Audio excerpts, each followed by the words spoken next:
نحمده ونصلي على رسوله الكريم اما بعد فاعوذ بالله من الشيطان الرجيم بسم الله الرحمن الرحيم رب اشرح لي صدري ويسر لي امري واحلل عقدة من لساني يفقهوا قولي۔ اللہ سبحانہ وتعالیٰ نے انسان کو اس دنیا میں بھیجا اور اس کی زندگی کا مقصد یہ بتایا کہ الذی خلق الموت والحیاۃ لیبلوکم ایکم احسن عملا، وہ جس نے موت اور زندگی کو بنایا تاکہ تمہیں آزما کے دیکھے کہ تم میں اچھے کام کون کرتا ہے۔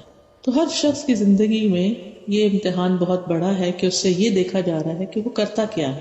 اب یہ امتحان کسی خاص وقت اور کسی خاص موقع کا نہیں، یہ ہر دن کا ہوتا ہے، ہر لمحے کا ہے کہ ہم اپنے وقت کو کس طرح استعمال کرتے ہیں، ہم مختلف سچویشن میں کس طرح بہیو کرتے ہیں، لوگوں کے ساتھ ہماری ڈیلنگ کیا ہے، اللہ سبحانہ تعالیٰ کے ساتھ ہمارا تعلق کیا ہے، خوشی کے اوقات میں ہم کیا کرتے ہیں، غم کے وقت ہم کیا کرتے ہیں، اور پھر مختلف سچویشنز میں اور خاص طور پر جو مشکل وقت ہوتے ہیں ان سے نکلنے کے لیے یا مشکلات سے نکلنے کے لیے ہم کیا طریقے اور کیا راستے اختیار کرتے ہیں۔ اصل میں زندگی میں اللہ نے ہمیں نعمتیں بھی بہت دے رکھی، لیکن اس کے ساتھ ساتھ کچھ ایسی چیزیں بھی ہیں ہمارے ساتھ کہ اگر انسان کو ان سے بچاؤ کا طریقہ نہ آتا ہو تو انسان کی زندگی برباد ہو جاتی ہے، یہ دنیا کی زندگی بھی مشکل ہو جاتی، اور پھر جب انسان کے اوپر مشکلیں بہت پڑ جائیں اور وہ ان سے نکلنے کا اس کو راستہ نہ آتا ہو تو انسان اپنی آخرت کے لیے بھی کچھ زیادہ نہیں کر سکتا۔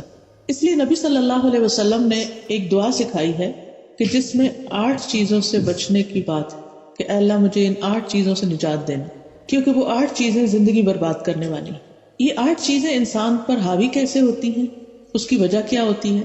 اس کی بنیادی وجہ انسان کی غفلت ہوتی ہے، تو انسان پر ان چیزوں کا اٹیک ہو جاتا ہے، یا پھر انسان کے گناہ ہوتے ہیں، اللہ سبحانہ تعالیٰ کی نافرمانیاں ہوتی ہیں، کیونکہ اللہ تعالیٰ قرآن مجید میں فرماتے ہیں وَمَا أَصَابَكُم مِّن مُّصِيبَةٍ فَبِمَا كَسَبَتْ أَيْدِيكُم، تمہیں جو بھی کوئی مصیبت آئی وہ تمہارے اپنے ہاتھوں کی کمائی سے آئی، یعنی اس کے پیچھے انسان کا اپنا بھی کچھ نہ کچھ قصور ہوتا ہے۔ اس لیے بہت ضروری ہے کہ انسان ایک طرف اپنے گناہوں سے بچنے کی کوشش کرے، ان کاموں سے بچنے کی کوشش کرے جو اللہ سبحانہ تعالیٰ کو پسند نہیں، اور دوسری طرف وہ چیزیں بھی اختیار کرے کہ جس سے انسان مشکلات سے نکل سکے۔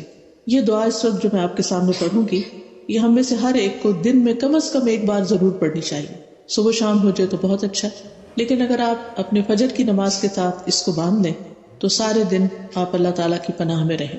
اور وہ دعا ہے اللہم انی اعوذ بک من الہم والحزن والعجز والکسل والجبن والبخل وغلبۃ الدین وقہر الرجال، اور یہ پوری 8 چیزیں ہو گئی کہ اے اللہ تو مجھے پناہ دے، میری مدد کر، مجھے بچا، کس سے؟ من الہم، ہم کہتے ہیں فکر میں مبتلا ہونے، اللہ مجھے فکر میں پڑنے سے بچا، مختلف چیزوں کی ہم فکر کرتے رہتے ہیں، حزن غم کو کہتے ہیں، اللہ مجھے غم میں جکڑے جانے سے بچا، ایسی سچویشن اور ایسی چیزوں اور ایسے کاموں سے بچا کہ جس کی وجہ سے میں کسی غم اور سیڈنس کا شکار ہوں۔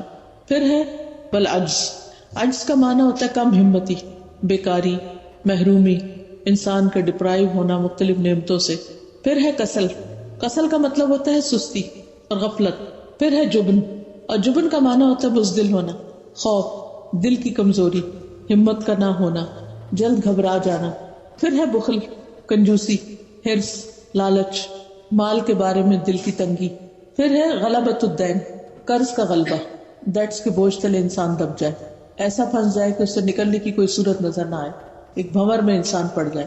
اور پھر قہر الرجال، لوگوں کے قہر، غضب، ظلم اور غلبے سے بچانا، کہ لوگ ہمیں کنٹرول کریں، لوگ ہم پر چڑھائی کریں۔ تو یہ 8 مصیبتیں ایسی ہیں، 8 تکلیفیں ایسی ہیں کہ اگر انسان ان سے بچ جائے تو بہت پرسکون زندگی بسر کر سکتا ہے دنیا میں بھی، اور اگر انسان کا دل پرسکون ہے اور انسان کو ایک امن کی نعمت ملی ہوئی ہے تو انسان بہت پروڈکٹیو ہو سکتا ہے، بہت کچھ دنیا میں کر سکتا ہے، کیونکہ اللہ تعالیٰ نے ہمیں یہاں کچھ کرنے کے لیے بھیجا ہے، عمل کے لیے بھیجا ہے۔ کل قیامت کے دن ہمارے پاس اور کچھ بھی نہیں ہوگا، ہمارے اپنے ہی اعمال ہوں گے، بہن بھائی ہوں گے، رشتے دار ہوں گے، مگر سب کو اپنی اپنی پڑی ہوگی، ہمارے ساتھ کوئی نہیں ہوگا، ہمارے ساتھ صرف ہمارا وہ اچھا عمل ہوگا جو ہم دنیا سے کما کے لے جائیں گے۔ اور وہ اچھا عمل 2 چیزوں سے بنتا ہے، ایک اللہ کی عبادت سے اور دوسرے بندوں کی خدمت سے۔ یہ دونوں چیزیں اگر نیک نیتی کے ساتھ کی جائیں تو انسان کے نامہ اعمال میں جمع ہوتی رہتی ہیں، اور یہی اپنے ہاتھوں کی کمائی ہے جو کل قیامت کے دن کام آنے والی. وہاں اگر ہم کسی سے بھی کچھ مانگیں گے، اگر ہمارے پاس نہیں، کوئی بھی دینے کو تیار نہیں ہوگا. آج دنیا میں تو یہ ہوتا ہے کہ انسان کے پاس اگر کسی چیز کی کمی ہو گئی تو بہن بھائی ایک دم آگے آ جاتے ہیں، دوست آگے آ جاتے ہیں، کوئی اور ہم پر رحم کر لیتا ہے اور ہماری اس مشکل میں ہماری مدد کر دیتا ہے. لیکن قیامت کا دن ایسا دن ہے کہ جس دن کوئی بھی کسی کا نہیں ہوگا، کوئی کسی کے کام نہیں آئے گا، کوئی کسی کو فائدہ نہیں پہنچائے گا. اس وقت انسان کے پاس وہی ہوگا جو اس نے خود کیا ہوگا. تو رسول اللہ صلی اللہ علیہ وسلم کثرت کے ساتھ یہ دعا مانگا کرتے تھے، اللہم انی اعوذ بک من الہم والحزن والعجز والکسل والجبن والبخل وغلبۃ الدین وقہر الرجال. ہم سب جانتے ہیں کہ اللہ کے رسول صلی اللہ علیہ وسلم گناہوں سے پاک تھے، معصوم تھے، محفوظ تھے، اور ان کا تو شیطان بھی مسلمان تھا، وہ بھی ان کو برگلا نہیں سکتا تھا. لیکن آپ صلی اللہ علیہ وسلم اس کے باوجود اپنے لیے کثرت سے دعائیں مانگتے تھے. کچھ عرصہ پہلے میں نے نبی صلی اللہ علیہ وسلم کی دعاؤں کو اکٹھا کرنا شروع کیا. قرآنی اور مصنون دعائیں ہم نے اکٹھی کی. پھر ایاک نستعین ایک کتاب ہے، اس میں مختلف چیزوں سے بچنے کی دعائیں، پھر استغفار، اللہ سے معافی مانگنے کی دعائیں، پھر اللہ کا شکر ادا کرنے کی دعائیں. میں نے دیکھا کہ نبی صلی اللہ علیہ وسلم کی اتنی زیادہ دعائیں ہیں کہ مجھے بہت حیرت ہوئی کہ وہ تو اللہ کے نبی تھے، اللہ کے محبوب تھے، لیکن اس قدر ان کے اندر بندگی اور اتنی عاجزی کہ ہر وقت اللہ سے مانگ رہے ہیں، چھوٹی سے چھوٹی چیز بھی اور بڑی سے بڑی چیز بھی. اور مختلف طرح کے شر سے اللہ تعالیٰ کی پناہ لیتے ہیں کہ اللہ تعالیٰ مجھے ان ساری چیزوں کے شر سے بچا. حالانکہ اللہ کی خاص تائید اور مدد آپ کو حاصل تھی، اس کے باوجود آپ اپنے لیے دعائیں کرتے تھے. تو ہم تو عام انسان ہیں اور ہمارے ساتھ تو شیطان بھی ہے اور اپنا نفس بھی ہے اور ماحول بھی، تو اپنے لیے اس دعا کو ہمیں کثرت سے مانگنا چاہیے. ایک دفعہ رسول اللہ صلی اللہ علیہ وسلم مسجد میں گئے تو آپ کے ایک صحابی تھے جن کا نام تھا ابو امامہ. وہ مسجد میں بیٹھے ہوئے تھے. تو آپ نے پوچھا کہ یہ نماز کا وقت تو نہیں، تو پھر تم مسجد میں کیوں بیٹھے ہو؟ تو اس نے کہا کہ مجھے کچھ تفکرات نے گھیرا ہوا، میری کچھ پریشانیاں ایسی ہیں کہ جن کی وجہ سے میں بہت غم زدہ ہوں، اس لیے میں یہاں بیٹھا. اور وہ یہ کہ میں بہت قرضے میں پھنس گیا ہوں. تو آپ صلی اللہ علیہ وسلم نے ان کو اس وقت یہ فرمایا کہ یہ کلمات تم صبح شام پڑھا کرو تو تمہارے سارے فکر دور ہو جائیں گے. تو انہوں نے اس کا اہتمام کرنا شروع کر دیا، اس کی پابندی کرنی شروع کر دی. تو ان کے سارے فکر بھی دور ہو گئے، ان کا سارا قرضہ بھی اترا، اور پھر یہ دعا ہم سب کے لیے محفوظ بھی ہو گئی. ہماری مشکلات کے حل قرآن و سنت میں موجود ہیں. یہ الگ بات ہے کہ ہمیں پتہ ہی نہیں ہوتا کہ کیا کیا خزانے وہاں موجود ہیں. ہم عام انسانوں سے پوچھتے ہیں کہ ہمیں کوئی وظیفہ یا کوئی چیز بتا دیں، لیکن آپ دیکھیے کہ اللہ کے رسول صلی اللہ علیہ وسلم نے تو جو کچھ بتایا وہ ان کو وحی کے ذریعے ملا تھا. اور اگر ہم اس کو یقین کے ساتھ پڑھیں اور یقین کے اور شعور کے ساتھ اس کو مانگیں تو ہر طرح کی مشکلات حل ہو سکتی ہیں. تو آئیے ہم اس کو تھوڑا سا مزید ذرا سا ڈیٹیل کے ساتھ دیکھتے ہیں کہ کن کن چیزوں سے بچنے کی دعا کی گئی ہے. اللہم انی اعوذ بک من الہم والحزن والعجز والکسل والبخل والجبن ودلع الدین وغلبۃ الرجال، یا غلبۃ الدین وقہر الرجال، دونوں طرح کے الفاظ آتے ہیں. تو سب سے پہلی چیز جس سے بچنے کے لیے کہا گیا وہ ہے الہم. ہم کا مطلب ہوتا ہے تفکرات، فکر فاقہ، اس کا کیا ہوگا، اس کا کیا ہوگا، وہ کام نہیں ہوا، یہ مسئلہ رہتا ہے. بعض اوقات ہم لوگوں کی بس عادت ہو جاتی ہے کوئی نہ کوئی فکر لگائے رکھنا اپنے آپ کو، ایک ختم ہوتی ہے تو دوسری ختم ہوتی ہے تیسری. اصل میں شیطان ہمارا دشمن ہے، وہ کبھی ہمیں خوش دیکھ ہی نہیں سکتا. آدم علیہ السلام سے جالس ہوا تھا نا کہ ان کو اتنا زبردست، اتنا اونچا لمبا قد ملا ہے، اتنا حسن ملا ہے، جنت کا لباس ملا ہے، اور ان کو علم ملا ہے، یعنی ہر طرح کی نعمت آدم علیہ السلام کے پاس تھی. اور پھر سب سے بڑی بات ہے کہ فرشتوں سے کہا گیا کہ ان کے آگے سجدہ کرو. شیطان کو بھی، یعنی ابلیس کو بھی ساتھ کہا گیا، تو وہ بہت جیلس ہو گیا کہ ان کے آگے میں کیسے جھکوں، میں تو خود آگ سے بنا ہوں، اور آگ میں تو بڑی طاقت ہوتی ہے اور آگ بہتر ہے، اور آدم تو مٹی سے بنے. یعنی انہیں کوئی خوبی ان کی نظر نہیں آ رہی تھی کہ ان کا اتنا اونچا لمبا قد اور ان کا حسن اور جمال اور ان کا لباس اور ان کے پاس سب چیزوں کا علم. کیونکہ قرآن کہتا ہے نا علم آدم الاسماء کلھا، وہ علم جو فرشتوں کے پاس بھی نہیں تھا، ابلیس کے پاس بھی نہیں تھا. تو اب آپ ذرا امیجن کریے کسی ایسے شخص کو کہ جس کے پاس خوبصورتی بھی ہو اور جس کے پاس ہر طرح کی نعمتیں بھی ہوں، اور اس کے ساتھ ساتھ یہ کہ اس کے پاس علم بھی ہو، ہائیلی کوالیفائڈ بھی ہو، تو کون اس سے جیلس نہیں ہوگا؟ عام طور پر جس کے پاس یہ سارا کچھ اکٹھا ہو جائے تو اس کے تو بہت دشمن ہو جاتے ہیں خواہ میں بھی. تو ابلیس کو آدم علیہ السلام سے حسد ہوا، وہ ان کو دیکھ نہیں سکا کہ اتنی زیادہ اس مٹی کے پتلے کو عزت مل گئی ہے. تو اسی طرح انسان کی زندگی میں بعض مرحلے ایسے ہوتے ہیں کہ جب انسان محنت کرتے کرتے اللہ کی توفیق سے آگے بڑھتے بڑھتے کسی مقام پر پہنچتا ہے تو خوشیاں دیکھنا نصیب نہیں ہوتی. خوشیاں ہوتی ہیں، نعمتیں ہوتی ہیں، ہمارا دل فکروں سے آزاد نہیں ہوتا، ہم نعمتوں کو انجوائے نہیں کر سکتے. تو ان کو کیوں نہیں انجوائے کر سکتے کہ شیطان ہمارے دل میں وسوسے ڈالے چلے جاتا ہے، کہیں یہ نہ چھن جائے، وہ نہ ہو جائے، وہ کسی کا ہم سن لیتے ہیں، اس کے اوپر کوئی مشکل آ گئی تو ہمیں یوں لگتا ہے جیسے وہ ہم پہ بھی آ گرے گی یا کچھ ہوگا. تو خواہ کی کچھ نہ کچھ فکریں، کچھ فوبیاز، کچھ ذہنی پریشانیاں انسان کو لگ جاتی ہیں. تو ایسی پریشانیاں، ایسی فکریں، اور خاص طور پر فضول قسم کی پریشانیاں جن کا کوئی وجود ہی نہیں ہے، جن کی کوئی حقیقت ہی نہیں ہے، ان سے بچنے کے لیے یہ دعا بہت فائدہ مند ہے. اللہم انی اعوذ بک من الہم. دوسری چیز جس سے بچنے کے لیے دعا مانگی جا رہی ہے وہ ہے حزن. حزن کہتے ہیں غم کو جو پاسٹ کے واقعات پر ہوتا ہے. اگر ہم کبھی بھی رو رہے ہوں تو سوچیں گے ہم کس بات پہ رو رہے ہیں، تو کوئی نہ کوئی چیز ہوگی جو پیچھے گزر چکی ہوگی. کچھ چیزیں تو قریب ہی نیئر پاس میں گزری ہوتی ہیں، اور کچھ وہ بچپن کی ہوتی ہیں، اور کوئی شادی کے وقت کی ہوتی ہے، اور کوئی ان کو یعنی یاد کر کے رونا شروع کر دیتے ہیں ہم کبھی کہ یہ کیوں ہوا، فلاں نے مجھے یہ کیوں کہہ دیا، فلاں نے میرے ساتھ ایسا سلوک کیوں کیا، وغیرہ وغیرہ. تو یہ جو حزن ہے کہ ماضی کو انسان نہیں بھول سکتا، اس سے بھی انسان کی فیوچر کے لیے کام کرنے کی جو صلاحیت ہوتی ہے وہ کم ہو جاتی ہے، وہ ختم ہو جاتی ہے. اور یہ حزن بھی انسان کا بہت بڑا دشمن ہے. تو اس لیے انسان کو اس غم سے بچنے کے لیے کوشش بھی کرنی چاہیے اور دعا بھی کرنی چاہیے.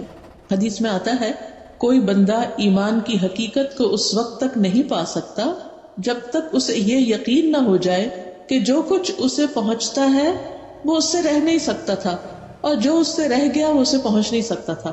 یعنی جب یہ بات انسان کو سمجھ آ جائے گی تو انسان کو ایمان کی حقیقت سمجھ آ جائے گی. کیا مطلب ہے اس کا؟ کہ جو میرے ساتھ ہوا یہ ہونا ہی تھا، یہ میری تقدیر میں تھا، اس لیے ہو گیا. اور کبھی غم اس بات کا ہوتا ہے کہ فلاں چیز مجھے ملنے والی تھی وہ کیوں نہیں ملی. یعنی خاص طور پر انسان اگر کوشش کرتے کرتے کوئی چیز اچیو کرنے کے قریب ہوتا ہے تو بعض اوقات ایسا ہوتا ہے کہ وہ چیز پا نہیں سکتا، وہاں تک پہنچ نہیں سکتا. مثلا آپ کے بچوں میں سے کوئی بچہ پڑھ رہا ہے، این آخری ایگزام میں اس کے ساتھ کچھ ہو جاتا ہے اور وہ اپنی ڈگری کمپلیٹ نہیں کر سکتا. کبھی شادی کے لیے رشتہ آتا ہے اور ہوتے بات بنتے اچانک ختم ہو جاتی ہے. بعض اوقات بات پکی ہو کے بھی ختم ہو جاتی ہے. اب یہ باتیں ہمارے لیے جان لیوا ہو جاتی ہیں کہ میرے ساتھ ایسا ہوا تو کیوں ہوا، میرے بچے کے ساتھ ایسا ہوا تو کیوں ہوا. کبھی اس سے بھی آگے بڑا پرابلم ہو جاتا ہے کہ شادی بھی ہو جاتی ہے پھر ڈیورس ہو جاتی ہے، اور بڑا زخم ہو جاتا ہے. کبھی ساتھ بچے بھی ہوتے ہیں، کبھی اچانک جاب چلی جاتی، کبھی کوئی عزیز ساتھی جدا ہو جاتا ہے. یعنی انسان کی زندگی میں بہت سے ایسے واقعات، حادثات ہوتے رہتے ہیں کہ جو انسان کے لیے حزن کا سبب بنتے ہیں. اب اگر انسان یہ سوچے کہ یہ کیوں ہوا، جتنا بھی سوچتا رہے اس سے وہ غم دور نہیں ہو سکتا، وہ بڑھے گئے. یہ تو ایسے ہی کہ اگر آپ کے ہاتھ میں زخم ہے اور آپ اس کو کریت کے دیکھتے رہتے ہیں کیا نیچے کے، تو جتنا آپ اس کے ڈیپتھ میں جائیں گے اتنا ہی کام خراب ہوگا. تو اس کا حل کیا؟ ہم کیا کرتے ہیں جب کوئی کٹ وغیرہ لگ جائے تو کرتے کیا ہیں؟ اس کا بینڈیج لگا دیتے ہیں، اس کو لپیٹ دیتے ہیں، اس کو بند کر دیتے ہیں، اس کو کھول کے اسے کریدتے نہیں ہیں بلکہ ختم کر دیتے ہیں، کور کرتے ہیں اس کو. اسی طرح انسان کی زندگی میں جو بھی کوئی حادثہ ہوتا ہے، اگر انسان یہ سمجھ لے کہ یہ میری تقدیر میں لکھا ہوا تھا، یہ نقصان تھا یا فائدہ تھا یا جو بھی، یا میرا فیصلہ غلط تھا لیکن اللہ کے اذن کے بغیر تو کچھ بھی نہیں ہو سکتا، تو اس لیے اب جو ہو گیا سو ہو گیا، اب میں اس کو واپس نہیں لا سکتی. اگر میرا کوئی ڈیسیژن غلط تھا تو بس وہ ہو گیا نا، اب کیا کیا جائے؟ کب تک روئیں گے اس پر؟ کب تک پریشان ہوں گی؟ کتنا پریشان ہوں گی؟ کیا پریشانی سے وہ مسئلہ درست ہو جائے گا، حل ہو جائے گا؟ قطعاً نہیں. تو اس لیے ایسے مواقع پر اس حزن سے نکلنے کے لیے نبی صلی اللہ علیہ وسلم نے ہمیں کیا بتایا؟ تقدیر پر ایمان لیا. کوئی فائدہ آ رہا تھا نہیں پہنچا تو قسمت میں نہیں تھا. کسی غم سے بچ رہے تھے وہ آ پہنچا، کسی حادثے سے بچ رہے تھے وہ ہو ہی گیا، تقدیر میں تھا. کوشش کی نہیں بچ سکے، اب جو ہونا تھا ہو گیا، اللہ نے ایسے لکھا تھا. اب اس کے اندر بھی کیونکہ ہمارا دین ہمیں بتاتا ہے ان مع العسر یسرا، تنگی کے ساتھ آسانی بھی. اس تنگی میں آسانی کو ڈھونڈو کہ میرے ساتھ اگر میری زندگی یہ موڑ مڑ گئی ہے تو اب اس میں کیا کیا خوبیاں ہیں، اس میں کیا کیا بھلائیاں ہیں. بعض اوقات اچانک ہم ایک جگہ سے دوسری جگہ پہنچ جاتے ہیں، کبھی اچانک کوئی چیز مل جاتی ہے، کبھی اچانک کوئی چیز چلی جاتی ہے، تو پھر انسان دیکھے کہ اس کے جانے میں کیا فائدہ ہے، کیا خیر ہے، کسی چیز کے آنے میں کیا خیر ہے. کبھی کوئی ناپسندیدہ حالات ایسے آ جاتے ہیں جو ہم نہیں چاہتے، لیکن اس میں بھی کوئی خیر ہوتی ہے جو اللہ تعالیٰ اس کے ذریعے ہمیں کچھ سکھانا چاہتا ہے. عام حالات میں ہماری دعائیں، ہمارا ذکر ہماری اللہ کی طرف رغبت، ہمارے نوافل کہاں ہوتے ہیں؟ جب سب اچھا ہوتا ہے تو ہماری دعاؤں میں وہ اتنی شدت ہوتی ہی نہیں، سوال ہی پیدا نہیں ہوتا کہ ہم بہت دل لگا کے نماز پڑھ سکیں. لیکن جب کوئی غم کی چوٹ ہوتی ہے یا کوئی دکھ یا تکلیف یا ڈپریویشن ہوتا ہے تو پھر ہماری دعاؤں میں، اللہ کے ذکر میں، عبادت میں ہم کچھ نہ کچھ بہتر ہو ہی جاتے ہیں. تو بہت دن جب بندہ اللہ سے دور ہوتا ہے نا تو اللہ تعالیٰ کو یہ پسند نہیں آتا، کیونکہ اللہ تعالیٰ نے بندے کو اپنے لیے پیدا کیا ہے نا، اپنی عبادت. تو اللہ تعالیٰ کو اچھا نہیں لگتا کہ یہ بندہ مجھ سے دور ہو. ہاں، اب وہ مختلف طریقوں سے مختلف نعمتیں دے کے مختلف طریقوں سے بندے کو یعنی اس کو ہدایت دیتا ہے، سمجھاتا ہے. لیکن جب بندہ بالکل نہیں سمجھتا تو پھر اس کو کسی مشکل میں ڈالتا ہے کہ اچھا اب تو آؤ. تو جو اس وقت پلٹ جاتا ہے تو اس کے لیے فائدہ ہی فائدہ ہے. لیکن یہ کہ ماضی کے غموں پر روتے رہنا اور اس پر پریشان ہونا یہ انسان کے فائدے میں نہیں. اس لیے حزن سے پناہ مانگی جائے. اور واقعات اور حادثات تو ہوتے رہیں گے، لیکن حل یہ کہ ہمیں اپنے آپ کو مضبوط کرنا ہے. اور انسان بڑی کمزور چیز ہے، خود سے مضبوط نہیں ہو سکتا.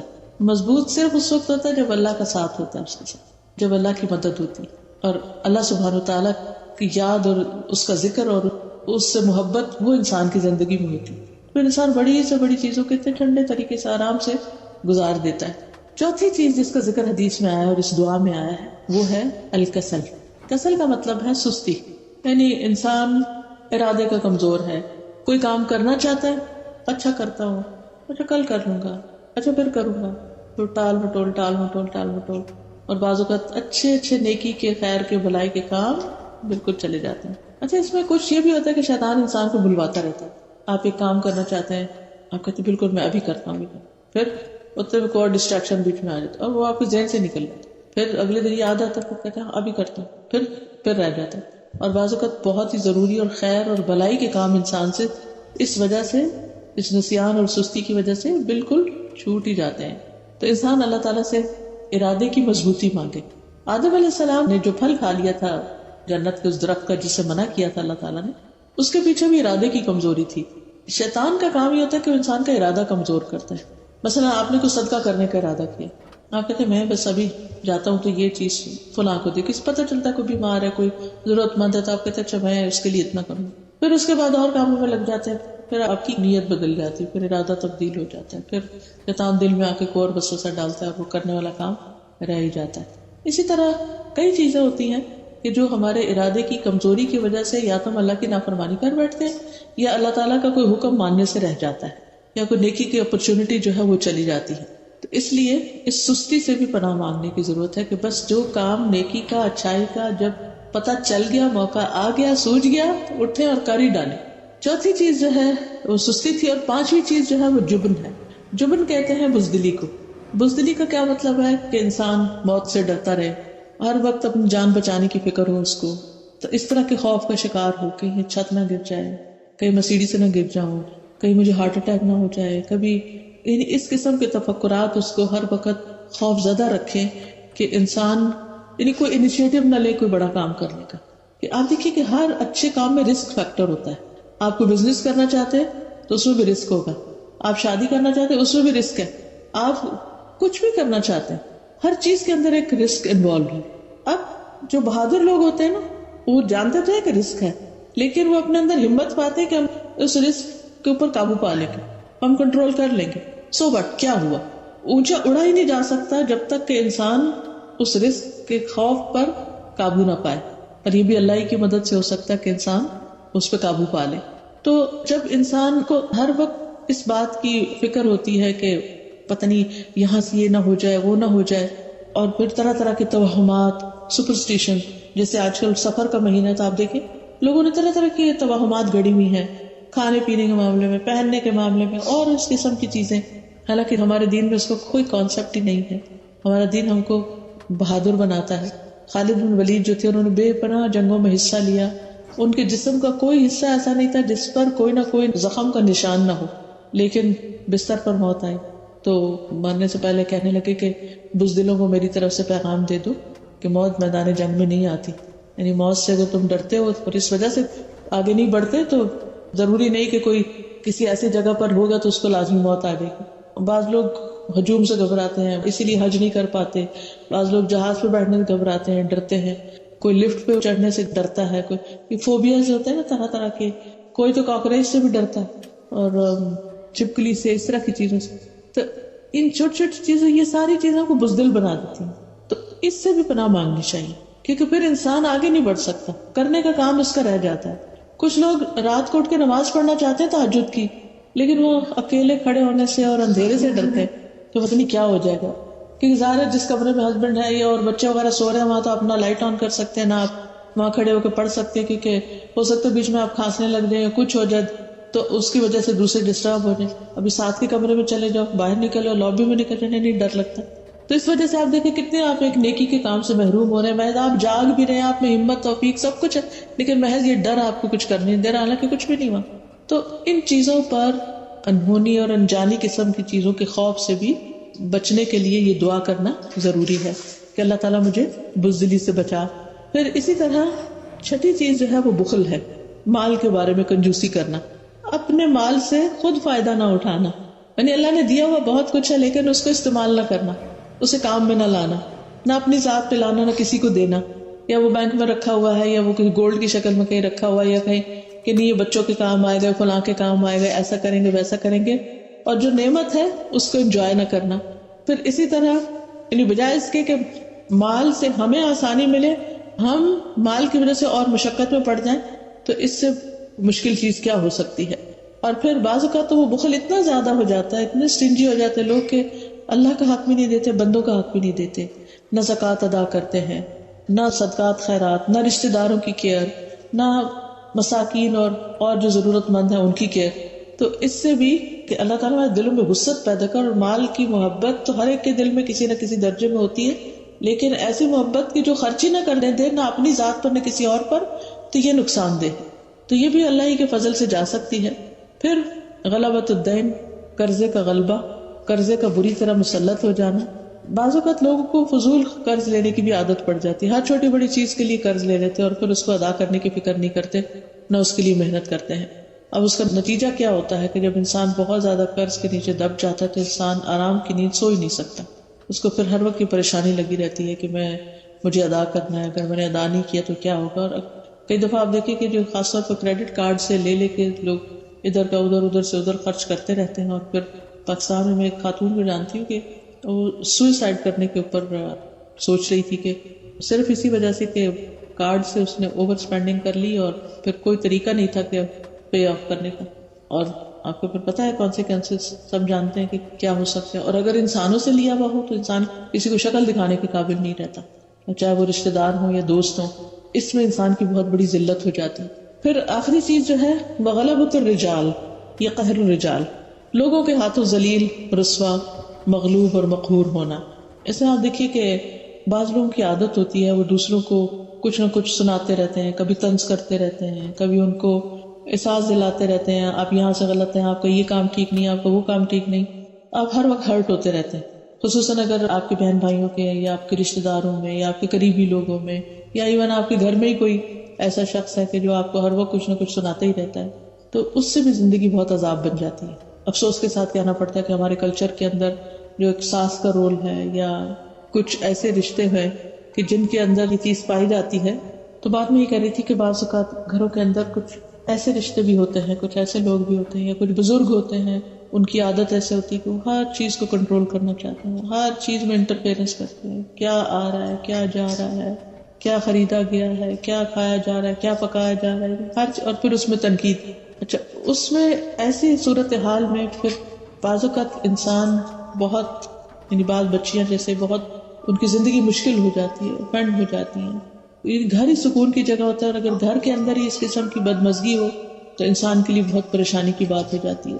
تو اس میں آپ دیکھیے کہ انسان جتنی بھی کوشش کر لے دوسروں کی عادتیں نہیں بدلتی، انسان کو خود بدلنا پڑتا ہے. بعض مردوں کی عادت ہوتی ہے کہ چھوٹی چھوٹی بات پر اپنی بیوی پہ تنقید شروع کر دیتے ہیں، کبھی ان کے لباس پہ، کبھی ان کے پکانے پہ، کبھی ان کے، اور خصوصاً اگر کوئی اور بھڑکانے والا موجود ہو تو اس زندگی اور بھی حرام ہو جاتی ہے. ایسے میں انسان پھر کرے کیا، کہاں بھاگ کر جائے؟ دنیا ایسے لوگوں سے خالی نہیں بھری ہوئی ہے. انسان اس سے بھی اوفینڈ ہو رہا ہے، اس سے بھی، اس کی نظروں میں کچھ ہے، اس کے زبان پہ کچھ ہے، اس کے رویے میں کچھ ہے، اس کے، یہ ہم نہیں کنٹرول کر سکتے. ہم کسی ایسی نگاہ کو کنٹرول نہیں کر سکتے، ہم کسی کے زبان کو کنٹرول نہیں کر سکتے، ہم کسی کے رویے کو کنٹرول نہیں کر سکتے. ہمیں لوگوں کو ایز اٹ از ہی لینا پڑے گا، یہ ایسے ہیں، بچاؤ میں نے کرنا ہے، میں نے بدلنا ہے، میں نے ان کی باتوں کو بہت امپورٹنس نہیں دینی. تو اپنے آپ کو یعنی کہ ہرٹ مینجمنٹ کرنا سیکھیں. ٹھیک ہے، انسان کو تکلیف تو بہت ہوتی ہے اور بعض اوقات انسان آپے سے باہر بھی ہو جاتا ہے اس تکلیف کی وجہ سے. ٹھیک ہے، آپ رو لیں، اکیلے رہو، کسی کے سامنے نہیں رو، لیکن اللہ سے مدد مانگیں. آپ یقین کریں کہ میں نے جتنے بھی لوگوں کو یہ دعا بتائی ہے اور کچھ اور چیزیں بتائی ہیں، الحمدللہ اس مشکل سے باہر نکلا. ریسنٹلی ایک بچی کا معاملہ چل رہا تھا کہ اپنے ہسبینڈ کے ساتھ اکیلی تھی، بیچاری دبئی میں رہتی تھی، کوئی پیرنٹس سسرال میں سے کوئی بھی نہیں تھا، کوئی فیملی ممبر نہیں، کچھ نہیں. ہسبینڈ ہر وقت آنے. وہ کہتی کہ حرام ہے کہ کوئی محبت پیار کی بات یا کوئی بھی دل جوئی کی بات کہتی. میں بہت ینگ ایج میں تھی، میری شادی ہو گئی، اور تو اب بات اس پہ آ رہی تھی کہ بس اب ختم ہی کر دی جائے اس کو. تو میں نے کہا کہ بچی بھی ہے تمہاری، تم ختم کر کے کدھر جاؤ گی؟ کیا جہاں جاؤ گی وہاں اس سے بہتر صورت ہوگی؟ کون ایکسپٹ کرے گا؟ اگر اپنے گھر میں تم نہیں مینج کر سکی تو پیرنٹس کے گھر یا کسی اور رشتے دار کے گھر رہ کے تم کیسے مینج کرو گے؟ اس حالت میں دوسری شادی کا بھی کتنے چانسز ہیں. تو ان ساری مشکلات کو بھی دیکھو اور اس کو بھی دیکھو. میں تمہارے لیے صرف ایک ہی چیز جانتی ہوں اور وہ ہے اللہ سے مدد مانگنا، اللہ کو پکارنا، اللہ کا ذکر.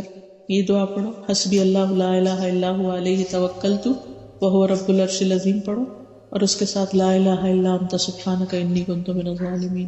کہ اللہ اگر میرے گناہوں کی وجہ سے تو نے مجھے اس مشکل میں ڈالا ہے تو میں اپنے ان گناہوں کا اعتراف کرتی ہوں، تو مجھے معاف کر دے.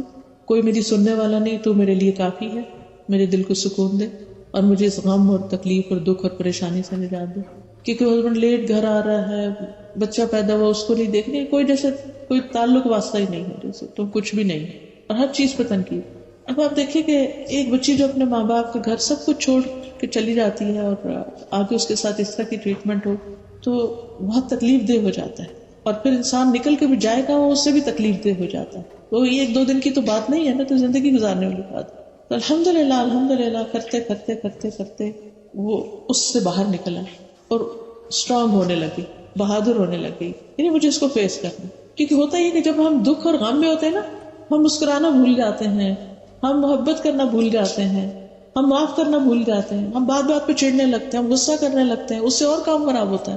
یعنی جو ہمیں تنگ کرا پھر ہمیں بھی اس کو تنگ کر کے مزہ آنے لگتا ہے، پھر وہ ایسی کھچڑی پکتی ہے کہ انسان کے لیے زندگی حرام ہو جاتی ہے.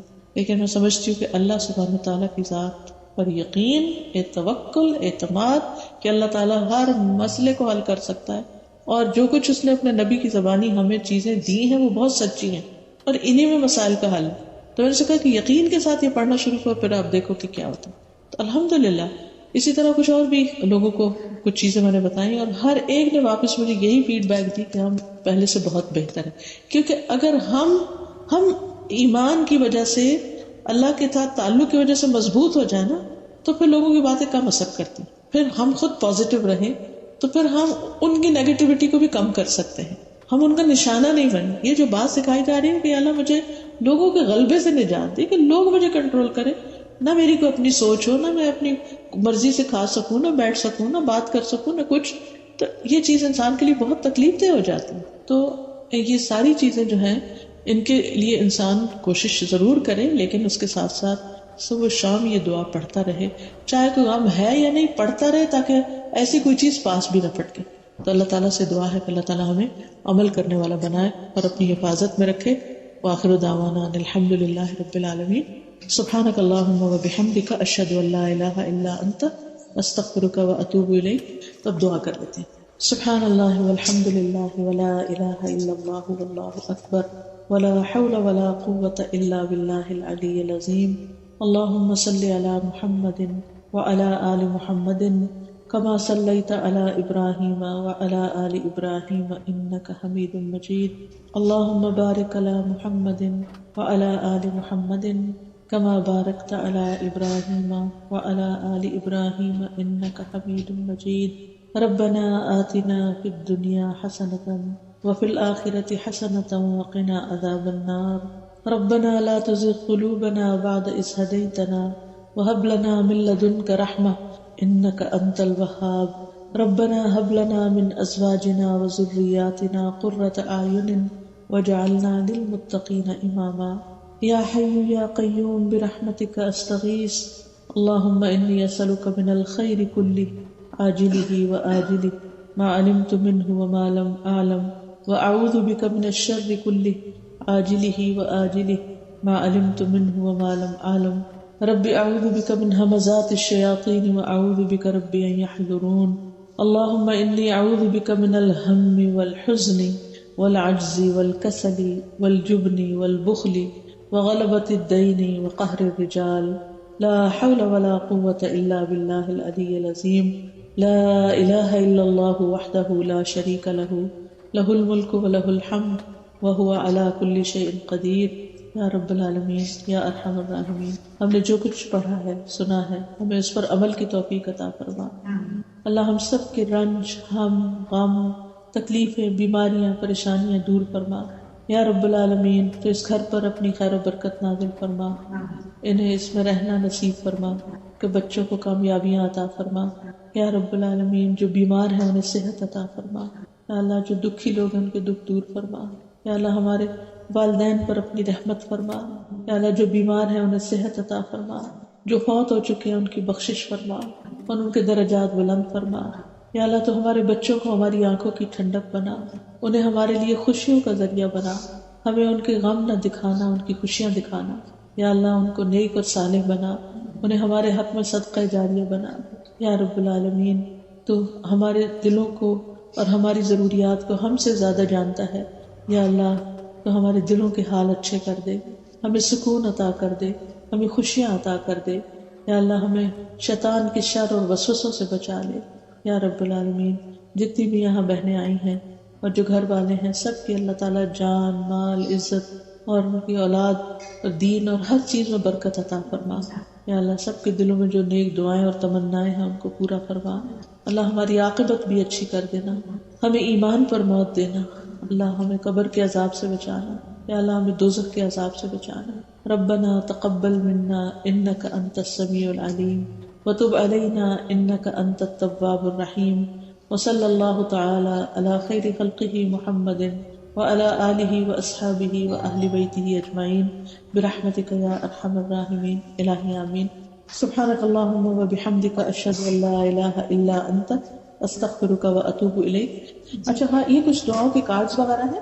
ایک تو یہ ایاک نستعین ہے، اس میں مختلف طرح کی دعائیں ہیں، صبح شام کی حفاظت کی دعائیں ہیں، پھر بیماری سے بچنے کی اور شفا کی دعائیں ہیں، دشمن کے شر سے بچنے کی دعائیں ہیں، رات کے وقت پروٹیکشن کی دعائیں ہیں، پھر اسی طرح نظر بد سے بچنے کی دعائیں ہیں، پھر بلیک میجک اور اسی طرح کی جو ڈفرینٹ ایولز ہیں ان سے بچنے کی دعائیں ہیں، پھر جیسے غم اور ڈپریشن اور اس طرح کی مختلف دعائیں جو ہیں انگلش ٹرانسلیشن اور ٹرانسلیٹریشن کے ساتھ، کیونکہ بعض اوقات عربی نہیں پڑھی جاتی نا تو انگلش میں عربی لکھی ہوئی ہے تاکہ پڑھی جائے، آپ دوسروں کو بھی دے سکتے ہیں۔ اسی طرح جب کوئی کاموں میں رکاوٹ آئے تو انسان کو استغفار کرنی چاہیے، اور اس میں یہ بخشش کی دعائیں، استغفارات جو ہیں یہ بہت فائدہ دیتے۔ سب کو ایک جگہ اکٹھا کر دیا گیا، خصوصاً آتا ہے نا کہ سحری کے وقت وہ استغفار کرتے ہیں تو ہمیں سمجھ نہیں آتی کہ کیا کیا مانگے، تو یہ سب دعائیں اس میں ہیں، عربی اردو دونوں ہی ہیں۔ پھر استغفار کی برکات جو ہیں یہ کتاب بھی ہے ساتھ، کی کیا کیا برکتیں آتی استغفار کرنے سے۔ پھر اللہ نے جو ہمیں نعمتیں دی ہوئی ہیں ان کی حفاظت جو ہمیں شکر کے ساتھ ہوتی ہے، تو یہ شکر کی دعائیں ہیں الحمدللہ کی۔ پھر یہ رسول اللہ صلی اللہ علیہ وسلم کے دن رات کیسے گزرتے تھے، کیا کیا کرتے تھے، تو اچھی یعنی مختصر انداز میں آپ کے معمولات اور معاملات جو ہیں ان کے بارے میں اس میں بتایا گیا ہے۔ تو یہ اوپر اسٹال سا لگا ہوا ہے، جو لینا چاہے اس کو لے سکتے ہیں۔ السلام علیکم و رحمۃ اللہ وبرکاتہ۔